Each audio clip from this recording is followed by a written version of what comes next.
देश की जनता जानना चाहती है कि हर बड़े मुद्दे पर उसके नेता की सोच क्या है, और उस पर सवाल जवाब के लिए एबीपी न्यूज पर पेश है देश का नेता कैसा हो। चुनाव प्रचार का आखिरी दिन आज 2014 के चुनाव जिनका इंतजार था सबको कि इन चुनावों में क्या होने वाला है। इन चुनावों का पूरा प्रचार, इस प्रचार में क्या क्या हुआ आपने देखा एबीपी न्यूज पर। 50 से ज्यादा कॉन्स्टिट्यूंसीज में, लोकसभा क्षेत्रों में डिबेट्स हुई, 168 से ज्यादा नुक्कड़ बहस हुई लोकसभा क्षेत्रों में। घोषणा पत्र में, आपके पसंदीदा कार्यक्रम घोषणा पत्र में 25 से ज्यादा बड़े नेता आए और युवाओं ने सवाल पूछे इस कार्यक्रम में, जिसकी आखिरी कड़ी हम आज आपके सामने लेकर आए हैं, देश का नेता कैसा हो। अब सवाल यह है कि देश का नेता कौन हो, और हमारे साथ हैं कांग्रेस से रणदीप सुरजेवाला जी, और हमारे साथ हैं बीजेपी से मीनाक्षी लेखी जी,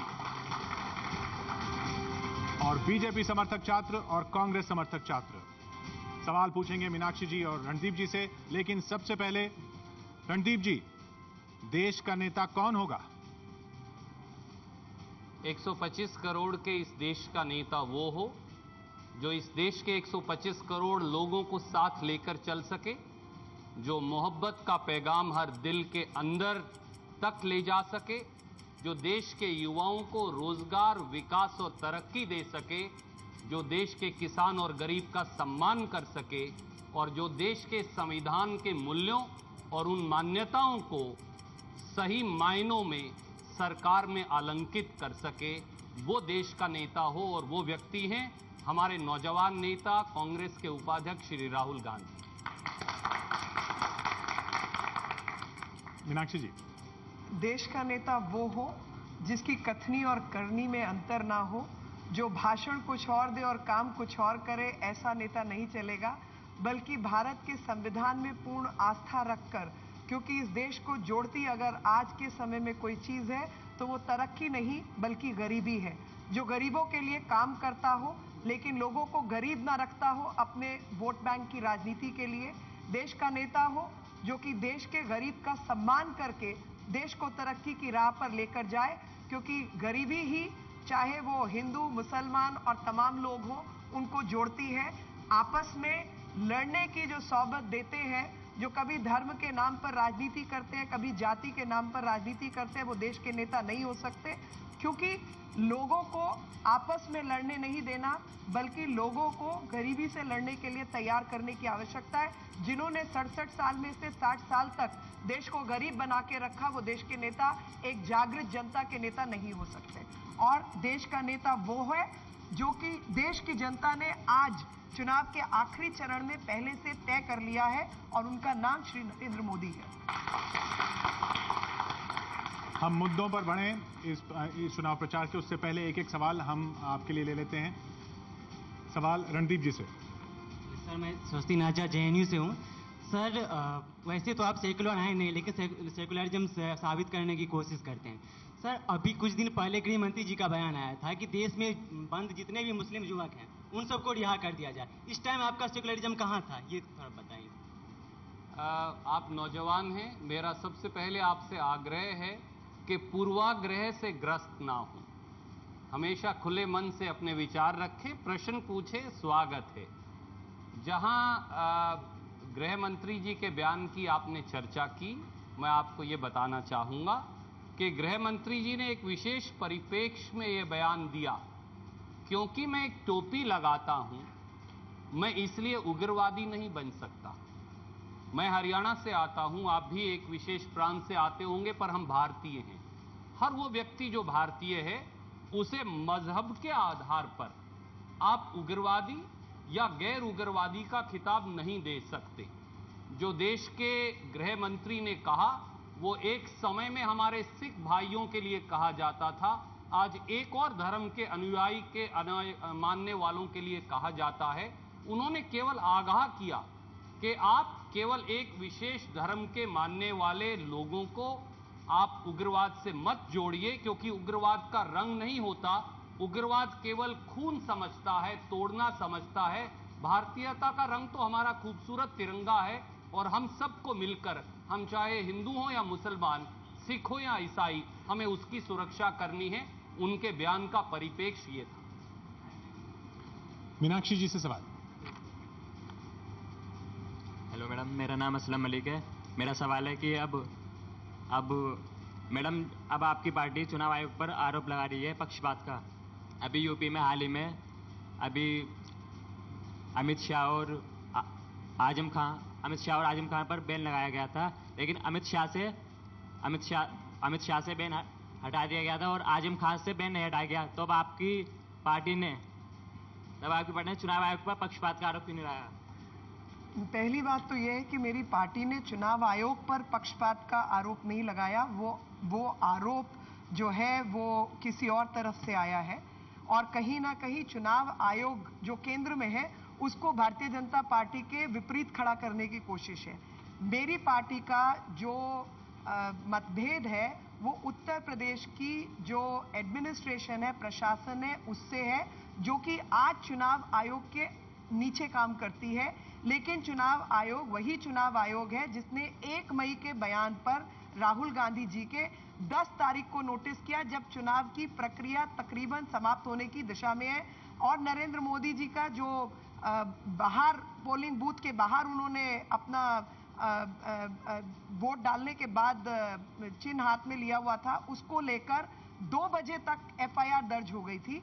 उस विषय के मतभेद को लेकर है और वो मतभेद सिर्फ वहां से शुरू नहीं होता, वो मतभेद आगे बढ़ता है कि एक चीज की परमिशन दी जाती है, परमिशन कैंसिल नहीं करी जाती, लेकिन ऑर्डर पास कर दिया जाता है कि यहां पर आपकी चुनाव की रैली नहीं हो सकती।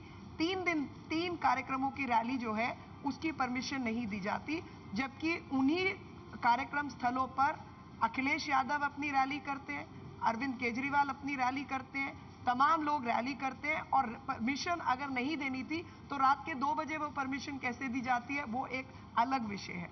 तो यहाँ पर जो मतभेद है वो चुनाव आयोग को कहीं ना कहीं विरुद्ध खड़ा करने की कोशिश है, लेकिन ये मसला जो है उत्तर प्रदेश के जो प्रशासन है उसके खिलाफ है। दूसरी चीज, आपने आजम खान और अमित शाह को जोड़ने की कोशिश की, वो गलत है, क्योंकि आजम खान का बयान एक अलग तारीख पर था, अमित शाह का बयान अलग तारीख पर था। दोनों की भाषा बिल्कुल अलग थी। एक ने कहा कि भाई आप अब बदला लेना है तो ईवीएम मशीन पर जाकर लो, और कोई तरीका नहीं है, आप कोई ऐसे समय में नहीं रहते। दूसरे व्यक्ति ने धर्म को आधार बनाकर एक बार नहीं लगातार बेबयानबाजी की और उस बेबयानबाजी में आर्मी जैसे संस्थान को धर्म के आधार पर बांटने की कोशिश की, जिसकी आप हम सब लोग बहुत इज्जत करते हैं। उसके बावजूद भी कानून प्रक्रिया का उल्लंघन जारी रहा। उन्होंने एक बार नहीं कहा कि मैं चुनाव आयोग के जो आदेश है उसका पालन करूंगा या उसको मैं संवैधानिक न्याय प्रक्रिया के तहत उसको कोई मान्यता देता हूं। लगातार अपनी रैली पे रैली, मीटिंग पे मीटिंग करते रहे। तो वो व्यक्ति जो कि तमाम तरीके की गफलतों में उलझे हुए हैं, मैं इससे ज्यादा और शब्द इस्तेमाल नहीं करना चाहती। और दूसरा व्यक्ति जो चुनावी प्रक्रिया के तहत कहते हैं कि भाई जो आपके साथ 10 साल तक लगातार कुशासन की व्यवस्था चलती रही है, आपका समय है कि आप ईवीएम मशीन का बटन दबाकर बदला लें। दोनों बातों में बहुत अंतर है, दोनों को आप आम और अमरूद एक साथ नहीं तोल सकते। मैं केवल एक लाइन मीनाक्षी जी ने जो बात कही जोड़ना चाहूँगा। मीनाक्षी जी बहुत काबिल प्रवक्ता हैं, बहुत बुद्धिमान भी हैं और बहुत सुलझी हुई वकील भी हैं, और हम एक मित्र के तौर पर हमेशा उनकी तारीफ करते हैं। पर उन्होंने ये कहा कि भाजपा का चुनाव आयोग से मतभेद है। मैं आपके समक्ष ये रखना चाहूँगा, अगर मतभेद है तो भारतीय जनता पार्टी के जो आज सबसे बड़े नेता हैं श्री नरेंद्र मोदी जी, वो चुनाव आयोग को अपने ट्वीट में बोलते हैं कि मैं वार्निंग देता हूं, चुनाव आयोग को धमकाने और डराने की कोशिश करते हैं। जब वही चुनाव आयोग डिस्ट्रिक्ट मजिस्ट्रेट उत्तर प्रदेश और पश्चिम बंगाल के बदलता है तो भूरी भूरी प्रशंसा की जाती है।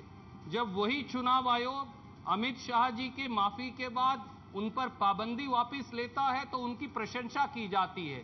पर जब 6 रैली करने के बाद एक रैली की इजाजत सिक्योरिटी ग्राउंड पे नहीं दी जा सकती, जिस सिक्योरिटी की दुहाई आपके प्रवक्ता ने 2 मई को वाराणसी की धरती पर दी थी कि मोदी जी की सुरक्षा का ख्याल नहीं रखा जा रहा, तो उसी चुनाव आयोग को प्रताड़ित किया जाता है, उस चुनाव आयोग को वार्न किया जाता है और उस चुनाव आयोग को धमकियां दी जाती हैं।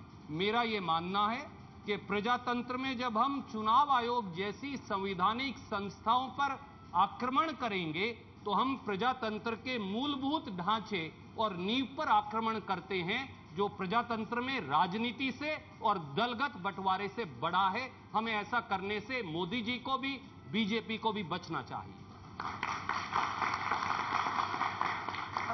मैं ये सिलसिला ख़त्म करना चाहती हूँ और उसका कारण है कि हम लोग नहीं तो आपस में बहस में उलझे रहेंगे। बेहतर हो कि हम जो यहाँ विद्यार्थी बैठे हैं उनके प्रश्नों का जवाब दें, लेकिन रणदीप जी ने कहा तो मेरे को फिर कहना पड़ रहा है मजबूरी में। तो मैं सिर्फ ये कहना चाहती हूँ कि लोकतंत्र के ढांचे में मैं ऐसा मानती हूँ कि देश के कानून से न केवल राजनीतिक दल और आम जनता बंधी हुई है, बल्कि उन संवैधानिक पदों पर बैठे हुए व्यक्ति भी बंधे हुए हैं। और जब वो लोग एक तरीके से उस कानून का पालन नहीं करते, मैंने आपको 2 उदाहरण दिए और रणदीप जी एक प्रबल प्रवक्ता होने के कारण उस उदाहरण का जवाब दिए बिना पतली गली से बचकर निकलने की कोशिश की। उन्होंने राहुल गांधी वाले प्रकरण का जवाब नहीं दिया। मैंने सीधे तौर पर प्रश्न उठाया था कि एक केस के अंदर आप 2 बजे दोपहर में एफआईआर दर्ज करवा देते हैं गुजरात के हर थाने के अंदर, बिना इंक्वायरी की रिपोर्ट मांगे, बिना ये मांगे कि क्या हादसा ठीक भी है, गलत भी है, क्या है क्या नहीं है। यहाँ पर आप 10 दिन तक इंतजार करते हैं नोटिस देने के लिए जब चुनाव खत्म हो रहा है। तो कहीं ना कहीं चुनाव आयोग ने अपनी प्रतिष्ठा और सम्मान, जो कि संवैधानिक पद पर रहने लायक है, उसके लिए जो है कुछ उस प्रतिष्ठा में खुद ही कमी लाए हैं, पहली चीज। दूसरी चीज, चुनाव आयोग का कर्तव्य है किसी भी प्रांत में, किसी भी लोकसभा क्षेत्र में एक निष्पक्ष और स्वच्छ चुनाव हो। और वो निष्पक्ष और स्वच्छ चुनाव तब मुमकिन है जिसका सबसे पहला दायित्व जो है कि हर प्रत्याशी अपने चुनावी क्षेत्र के अंदर अपना पूरी तरीके से काम कर सके और जनता तक अपने आप को पहुंचा सके। उस प्रत्याशी को 8 तारीख को, जब 10 तारीख को आपका चुनाव का जो प्रोपेगेंडा है या मैकेनिज्म है वो खत्म होने वाला है, उसको आप 8 तारीख को उसकी मीटिंग्स की और रैलीज की उसको आप परमिशन नहीं देते, तो क्या ये निष्पक्ष और स्वच्छ चुनाव का जो मूलभूत तत्व है चुनाव आयोग का वो पूरा होता है? और अगर नहीं होता तो इसी संविधान के आधार पर मुझको अधिकार है अपनी बात कहने का, फ्रीडम ऑफ एक्सप्रेशन का और फ्रीडम ऑफ मूवमेंट का। मैं चाहे हिंदुस्तान में जहां मर्जी जाऊं, मेरे मूवमेंट पर कोई कानून मेरे को रोक नहीं सकता और मेरी भाषा को अगर मैं कानून के दायरे में कह रही हूं तो कोई नहीं रोक सकता। और उस कानून का अगर उल्लंघन कहीं पर या उस पर संदेह भी आता है तो वो कहीं ना कहीं चुनाव आयोग की छवि पर आता है। और इसीलिए इन पदों पर बैठने वाले लोग जिन्होंने 10 तारीख को ये निर्णय लिए, मैं उसका स्वागत करती हूं। लेकिन अगर ये निर्णय 1 तारीख को हो गए होते और जरा तेजी से हो गए होते तो जो 10 दिन के भीतर संदेह आया है वो संदेह की छवि उन पर नहीं पड़ती। चलिए, जैसा आपने कहा, मैं और कुछ जोड़ूंगा नहीं, जो मीनाक्षी जी ने कहा है वो वाजिब है। केवल एक जानकारी देना चाहूंगा आपको भी और आदरणीय मीनाक्षी जी को भी कि चुनाव आयोग में भाजपा ने एक झूठी शिकायत ईवीएम मशीन की में राहुल जी की मौजूदगी को जो लेके की थी, उसे चंद घंटे पहले चुनाव आयोग ने झूठा मानकर खारिज कर दिया है, क्योंकि उस समय ईवीएम मशीन खराब थी और ये भाजपा के जो चुनावी एजेंट बूथ के अंदर मौजूद थे और श्री भदौरिया जो जागरण के फोटोग्राफर जिन्होंने वो फोटो ली थी, उन्होंने दोनों ने चुनाव आयोग को बयान दिया, भाजपा, आम आदमी पार्टी और दूसरे दलों के एजेंट्स ने, और चुनाव आयोग ने पाया कि वो भाजपा की शिकायत और केजरीवाल जी की पार्टी की शिकायत झूठी थी। इसलिए भाजपा को भी अब गंभीर होना पड़ेगा। केवल झूठी शिकायतों के आधार पर ना चुनाव जीते जा सकते, ना लोगों के मन। चलिए, हम मुद्दों में आगे बढ़ते हैं। आप अगली बार में जवाब दे दीजिएगा जरूर इसका भी, लेकिन मुद्दा सांप्रदायिकता, और उस पर क्या क्या कहा गया, एक बार वो देख लेते हैं। मुजफ्फरनगर में रायट हुआ, मैं वहां गया, देखो हिंदू से मिला, मुसलमान से मिला, महिलाओं से मिला, बच्चों से मिला, और मैंने उनसे पूछा भैया यहां हुआ क्या? हिंदुओं से मिला, मुसलमानों से मिला, और दोनों से पूछा भैया यहां हुआ क्या? और उन्होंने मुझे बताया, देखिए राहुल जी, यहां हमारी कोई दुश्मनी नहीं है, यहां लड़ाई करवाई गई है, यहां लड़ाई करवाई गई है, यहां आग लगाई गई है। ठीक है, आग लगा दी, उनको लगा, बीजेपी के लोगों को लगा कि भैया उत्तर प्रदेश में बिना हिंदू और मुस्लिम की लड़ाई की हमारी बात नहीं बनेगी, तो लगा दी, आग लगा दी। ठीक है, भगवान राम जी जहां सच के सिवाय कुछ बोला नहीं जाता है, प्राण जाए और वचन न जाए। ये धोखेबाजों ने क्या किया? ये धोखेबाजों ने क्या किया? वचन दिया था 10 करोड़ को रोजगार देंगे। यहां कोई है जिसको मां बेटे की सरकार ने रोजगार दिया हो? कोई है जिसको सरकार दिल्ली ने रोजगार दिया हो? आपके गांव में कोई है? आपके परिवार में है? आपकी बिरादरी में है? ये वचन भंग किया कि नहीं किया? क्या राम जी की भूमि में वचन भंग को माफ किया जाता है? राम जी की परंपरा में वचन को तोड़ा जाता है? तो रणजीव जी, सांप्रदायिक किसने बनाया? श्री नरेंद्र मोदी जी ने शुरुआत की विकास के रथ को लेकर और वायदा किया कि विकास का मॉडल देंगे। चुनाव शुरू होते ही पहले उन्होंने क्षेत्रवाद पर चुनाव का विभाजन करने का प्रयास किया, फिर धर्म के आधार पर विभाजन करने का प्रयास किया, उसके बाद भाषा के आधार पर पश्चिम बंगाल और असम में विभाजन करने का प्रयास किया, और आखिर में वो जातिगत आधार पर विभाजन पर आ गए। जो रामदास कदम जी ने मोदी जी के मौजूदगी में एक संप्रदाय के लोगों के लिए कहा, और मोदी जी ने बंबई में उस रैली में बैठकर उस पर तालियां बजाई। जो गिरिराज सिंह जी ने कहा कि जो मोदी जी को सपोर्ट नहीं करते वो पाकिस्तान चले जाएं। जो मोदी जी के राजनीतिक गुरु बाबा रामदेव जी ने हमारे दलित भाइयों के लिए कहा, जो मैं आपके कार्यक्रम में शब्द दोहरा नहीं सकता क्योंकि वो इतने शर्मसार और इतने ज्यादा निंदनीय हैं। जो प्रवीण तोगड़िया जी ने भावनगर गुजरात में जाकर कहा कि एक संप्रदाय के लोगों पर थूको और उनकी संपत्ति पर कब्जा कर लो। इसके साथ साथ खुद जो श्री नरेंद्र मोदी जी ने कहा, जो अमित शाह जी जो नंबर 2 हैं बीजेपी में इस समय नेता, पहले बोला बांटो काटो और बदला लो, चुनाव आयोग ने प्रतिबंध लगाया, दौड़कर माफी मांग ली, फिर आजमगढ़ गए और फिर कहा कि आजमगढ़ जो है वो उग्रवादियों का एक तरह से भूमि है। और खुद मोदी जी ने बार बार जो कहा कि जो दुर्गा अष्टमी की पूजा नहीं करते उनको बांग्लादेश चले जाना चाहिए, उनका हिंदुस्तान में स्थान नहीं। मैंने बहुत सारे चुनाव देखे हैं, लोकसभा के, विधानसभा के। एक सुनियोजित षड्यंत्र के तहत, मैं बहुत जिम्मेवारी से कहता हूं, एक पार्टी के वरिष्ठ नेता द्वारा सांप्रदाय, भाषा, क्षेत्रवाद और अब जाति तक पहुंच गए हैं। इन चारों बातों के आधार पर हमने कभी चुनाव को इतनी बुरी तरह से विभाजन करने का घिनौना प्रयास नहीं देखा। मैं केवल ये कहना चाहूंगा, सादर मेरी आदरणीय परम मित्र से भी और आदरणीय मोदी जी और भाजपा के मित्रों से भी, कि ये देश और इस देश की गंगा जमुनी तहजीब धर्म, जाति, क्षेत्रवाद और भाषा से बड़ी है, क्योंकि हिंदुस्तान और पाकिस्तान का निर्माण भी इसी आधार पर हुआ था। हमने जब हिंदुस्तान बनाया तो वो धर्म से ऊपर उठकर, जाति से ऊपर उठकर, क्षेत्रवाद और भाषा से ऊपर उठकर बनाया। कृपया करके इस देश की गंगा जमुनी तहजीब को सत्ता की हवस में धूमिल मत करिए।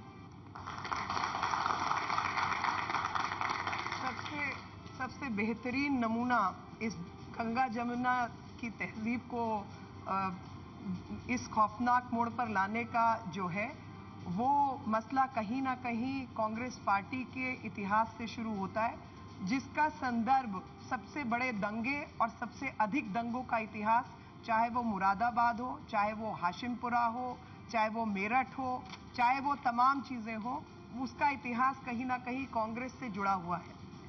और इस देश को क्षेत्रवाद में बांटने का काम कांग्रेस पार्टी ने किया, क्योंकि 60 साल से राज इनका है, शासन इनका है। और आज भी जो कुछ आसाम में हुआ उसको सांप्रदायिक बताने का कारण भी इन्हीं के पास है, जो कि भारत में आने वाले घुसपैठियों के विषय पर संजीदगी से काम देश की जनता के प्रति ना कर उसे सांप्रदायों का मसला बनाने का काम जो है वो इनकी पार्टी ने किया है। कश्मीर में जब 1976 में धर्मनिरपेक्ष शब्द भारत के संविधान में जुड़ा, तो कश्मीर के संविधान में वो शब्द नहीं जुड़ा, जबकि 72 में से 54 सीटें इनके पास थीं उस समय। और उन 54 सीटों के बाद 1986 में राजीव गांधी जी का अकॉर्ड हुआ फारूक अब्दुल्ला के साथ, कश्मीर के संविधान को बदला गया। इस हद तक बदला गया कि 5 साल की जो स्थापित समय है लेजिस्लेटिव असेंबली का, उसको बढ़ाकर 6 साल किया गया। लेकिन विधानसभा के समय को तो बढ़ाया गया और तमाम वहां पर विवेचनाएं हुई, लेकिन धर्म निरपेक्ष शब्द का उस समय भी उसको जोड़ा नहीं गया। उसके बाद से पीडीपी की सरकार बनी, जिसमें कांग्रेस की सरकार शामिल हुई। गुलाम नबी आजाद खुद मुख्यमंत्री बने। धर्मनिरपेक्ष शब्द को जोड़ने के लिए जब प्राइवेट मेंबर बिल उसमें लाया गया तो उसको विफल करने में एनसी के साथ कांग्रेस जुड़ी हुई थी और पीडीपी भी साथ थी। और उसके बाद उमर अब्दुल्ला जी की सरकार बनी, तब भी कांग्रेस की मदद से बनी, तब भी आज तक कश्मीर के संविधान में धर्मनिरपेक्ष शब्द नहीं जुड़ा है। और उस तरीके के जो दंगे उसमें शामिल हैं वो कहीं ना कहीं साबित करते हैं कि वहां पर कानून व्यवस्था जो है वो चरमरा गई थी। जब वहां पर लड़कियों के रेप हो रहे थे, जिसकी बाबत लोग खड़े हुए और बहू बेटी बचाओ आंदोलन कर रहे थे, पंचायत कर रहे थे, किस तरीके से उन लोगों को मारा गया, दंगों का कारण वो था। और उन दंगों को रोकने के लिए वहां की सरकार को जो काम करना चाहिए था वो नहीं किया। और जब ये दंगे हो गए उसमें आजम खान जैसे लोग, क्योंकि ये अगर उस इलाके से आते तो मैं भी आज बताना चाहती हूँ कि मेरा भी कुछ अंश उस इलाके से आता है, और वहां पर जो रिहाइश है, जिस तरीके के लोग वहां हैं, मैं भी उनसे बेहतरीन तरीके से वाकिफ हूं। घर की बहू बेटियों की इज्जत एक बहुत बड़ा मसला है, और ऐसे में सरकार को बिना धर्म को देखे जिसने भी बहू बेटी की इज्जत पर हाथ डाला उसको उठाकर जेल भेजना चाहिए था। वो उसमें विफल हुई, और जब वो विफल हुई तब लोगों को सामने आना पड़ा, और जब उनके ऊपर अत्याचार हुआ तब ये हुआ। मैं कभी दंगों की सिफारिश नहीं करती, लेकिन जो इतिहास है, जो कानून व्यवस्था है, वो सरकार की जिम्मेवारी है। लोगों को भ्रमित करने की कोई आवश्यकता नहीं है। और जो सीडी और तमाम चीजें इन्होंने कही, तो सरकार सो रही थी, आपने उस पर क्यों नहीं रोक लगाई? मुझे मालूम है कि वो तमाम चीजें पहले 2 साल से वहां घूम रही थी, और वो यहाँ की नहीं है। जब यहाँ के रोहिंग्या मुसलमान बर्मा से, जिनको बांग्लादेश रख के राजी नहीं है, उनको जम्मू कश्मीर में रहने की जगह मिल जाती है, केंद्र सरकार क्या कर रही है? केंद्र सरकार को नहीं मालूम कि किस तरीके से यहाँ पर इलीगल इमिग्रेशन हो रही है? अपने वहां से निकले हुए पंडित जो कश्मीरी हिंदू हैं, उनको आप वापस नहीं भेज सकते? आपने क्या किया? दंगों की और सांप्रदायिकता की राजनीति आप कर रहे हैं, क्योंकि वही इतिहास आप देश का गढ़ना चाहते हैं, ताकि बॉर्डर के इलाकों में जिस तरीके से पॉपुलेशन एक्सप्लोजन हुआ है, एनडीएफबी और तमाम लोग जो कि कहीं ना कहीं किसकी बाहर की ताकतों से जुड़े हुए हैं, उनको आपने काबू नहीं किया। आपने क्या किया? ना भारत की सुरक्षा। मुद्दे से भटके ना हम जिस मुद्दे पे थे उसी पे आगे बढ़ते हुए अब सांप्रदायिकता के मुद्दे के बाद हम विकास के मुद्दे की बात कर लेते हैं। वहां से मुद्दा कैसे भटका चुनाव पे, वहां क्या क्या बातें हुई वो देख लेते हैं एक बार। महाबेटी की सरकार ने देश को बर्बाद कर दिया। पिछले 10 साल से कभी कभी हम मनमोहन सिंह जी पर नाराज हो जाते थे, कभी कड़वी बात भी बोल देते थे, क्योंकि काम होते नहीं थे, राज्य को मुसीबत होती थी, मन में पीड़ा होती थी, तो कुछ न कुछ बोल देते थे। लेकिन अभी अभी एक किताब निकली है, एक्सीडेंटल प्राइम मिनिस्टर।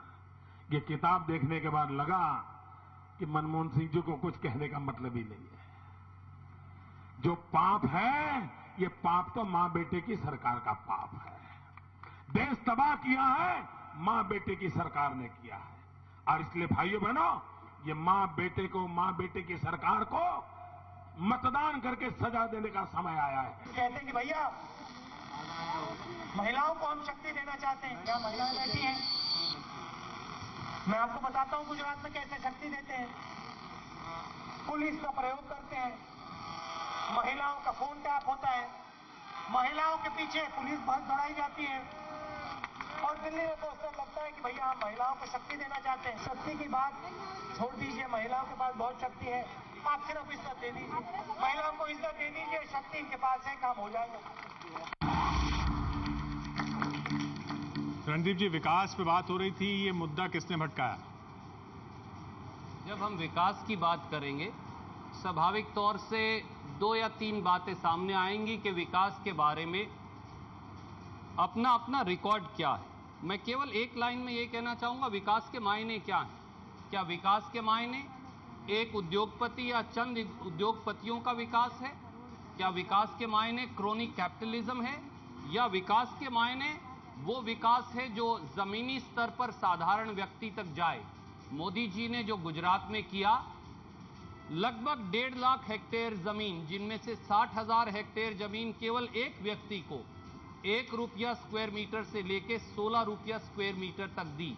पर उधर आप अगर दूसरे पायदान गुजरात के देखें, गुजरात शिक्षा के मामले में देश में 14वें पायदान पर है। गुजरात जो महिलाओं का पोषण और बच्चों का जो पोषण है, उसमें देश में 16वें पायदान पर है।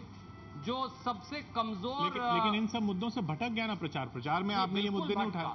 और उसका कारण ये था कि मोदी जी और भाजपा बात करती थी विजन 2025 की। मैं आपको याद करवाऊं, वो विजन 2025 कहां है?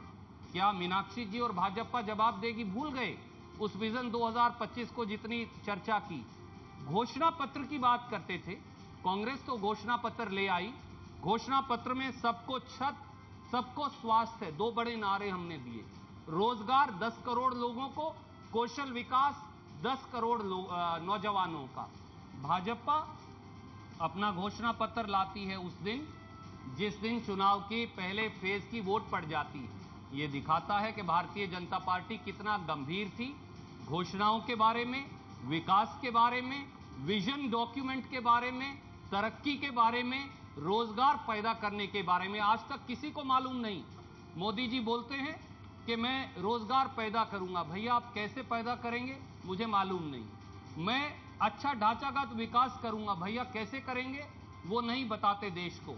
देश को स्वास्थ्य बेहतर कैसे देंगे, ढांचागत विकास कैसे देंगे, सड़कें, बिजली और पानी कैसे देंगे, इन बातों की चर्चा भारतीय जनता पार्टी अपने मुद्दों से पूरी तरह से गौण कर गई। क्योंकि वो तरीका नहीं बताते, केवल आलोचना, केवल फूहड़ बयानबाजी, केवल विरोधी को नीचा दिखाने की कवायद और केवल उस भाषा का इस्तेमाल जो अभी हमने देखा, जियर और जाइब से एक अंग्रेजी का लफ्ज है, कटाक्ष करके दूसरे व्यक्ति को केवल नीचा दिखाना। वो तो आसान है, तालियां भी बटोरी जा सकती हैं, पर देश तालियां बटोरने से नहीं चलता। देश मेहनत करने से चलता है। देश सड़क, बिजली और पुल बनाने से चलता है। देश नौजवानों को ट्रेनिंग देने से चलता है। देश विकास को पंक्ति में खड़े आखिरी आदमी तक पहुंचाने से चलता है। पर मोदी जी ये बताना भूल गए। अंत्योदय की जो भावना है वो भारतीय जनता पार्टी के जो संस्थापक हैं वहां से शुरू होती है। 10 करोड़ लोगों को ये रोजगार देंगे कब?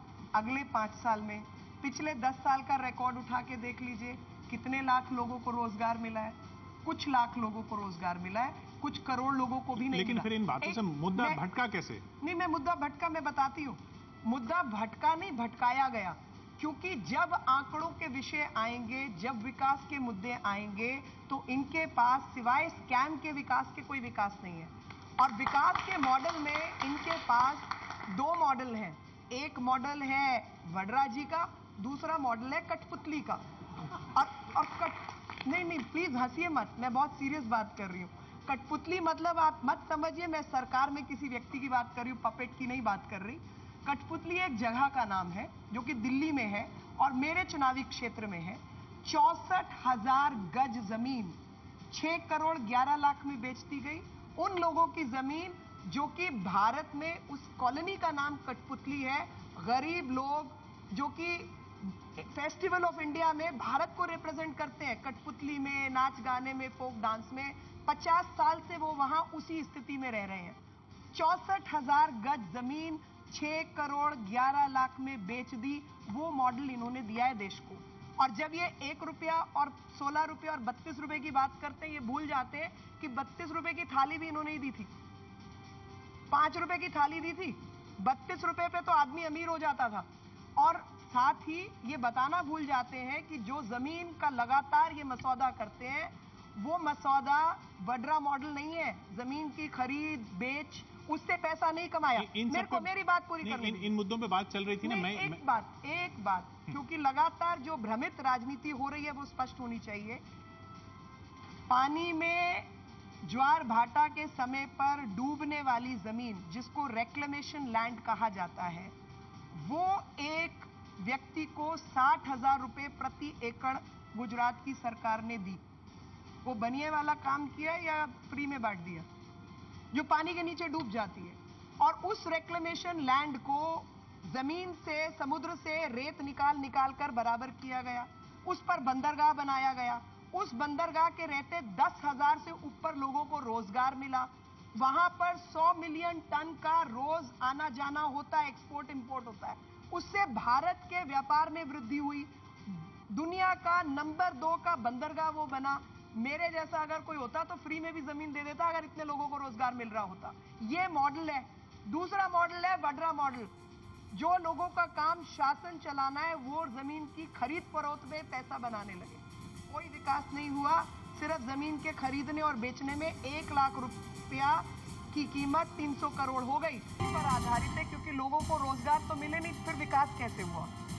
तो कहीं ना कहीं ये जो ग्रोथ का मॉडल है, जिसमें करंट अकाउंट डेफिसिट बढ़ा हुआ है, फिस्कल डेफिसिट बढ़ा हुआ है, 8.4% का जीडीपी आज 4.25 पे आया हुआ है, वही खुद और रुपए की कीमत गिरती जा रही है। तो ग्रोथ किसकी हुई है मुझे नहीं मालूम।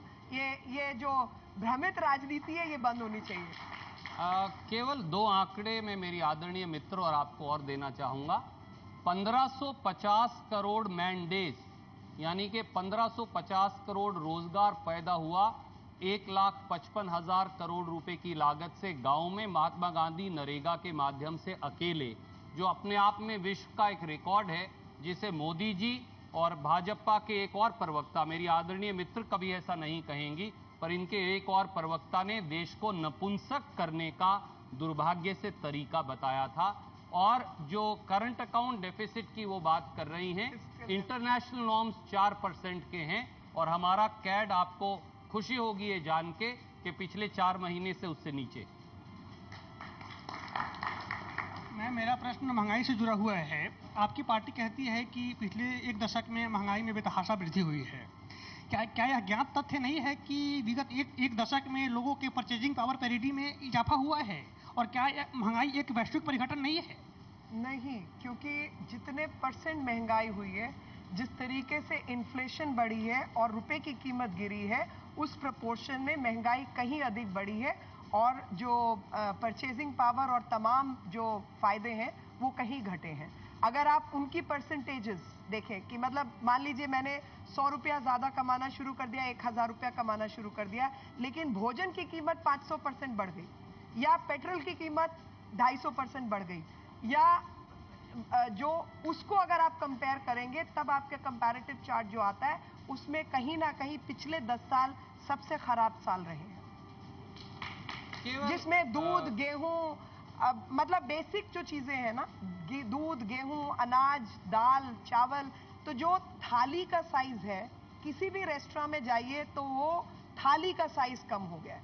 आपको जो चीज पहले इतनी मिलती थी, मान लीजिए वही 15 रुपए की कीमत घट गई और मेरी खरीदने की जो पैसे हैं वो बढ़ गए, तो मुझे साइज वही मिलना चाहिए, वो साइज भी घटा है। तो जो फूड इन्फ्लेशन है, पेट्रोलियम प्रोडक्ट्स पर इन्फ्लेशन है और तमाम चीजें हैं, और वो एक एनर्जी वाला एक अलग ही स्कैम इस देश में हुआ है, जहां पर थोरियम जैसी चीजें जो हमारे यहाँ पैदा होती है वो बाहर भेजी जा रही हैं। हमने उस पर कोई काम नहीं किया। वो एक अलग विचित्र स्थिति है कि सूरज इस देश में सबसे ज्यादा है, सोलर पावर पे हमने काम नहीं किया। पानी है, वाटर हार्वेस्टिंग से लेकर हाइड्रो पावर प्रोजेक्ट्स पे हमने काम नहीं किया। वो एक दूसरी किस्म का घपला है।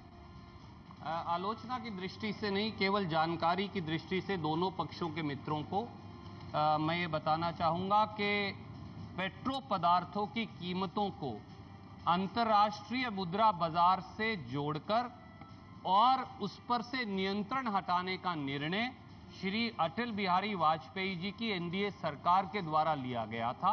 शायद मेरी मित्री आपको बताना भूल गई। और ये भी आपको बताना चाहूँगा कि जब ये फूड इन्फ्लेशन की बात करती हैं तो ये गरीब मजदूर जो खेतीहर मजदूर है और किसान उसको भूल जाती हैं। मैं केवल एक आंकड़ा उसमें देना चाहूँगा। एनडीए के 6 साल के शासन में गेहूं का न्यूनतम समर्थन मूल्य 540 रुपया तक पहुंचा, यानी कि 6 वर्ष में 50 रुपए का इजाफा केवल इन्होंने किया। जब हमने लिया और आज जो कीमत है वो 1300 रुपया है, यानी कि 700 रुपए का इजाफा 10 साल के अंदर हमने किया।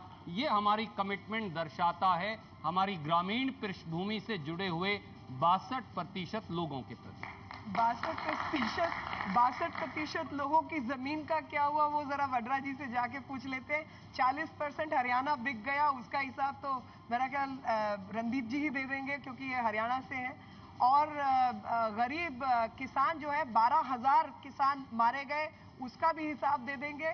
और साथ ही जिस तरीके से जो आज किसान की हालत हुई है वो देखने लायक है कि आज किसान जो कि पूरे देश का अन्नदाता है, उसको अनाज के लिए सरकार पर निर्भर रहना पड़ रहा है।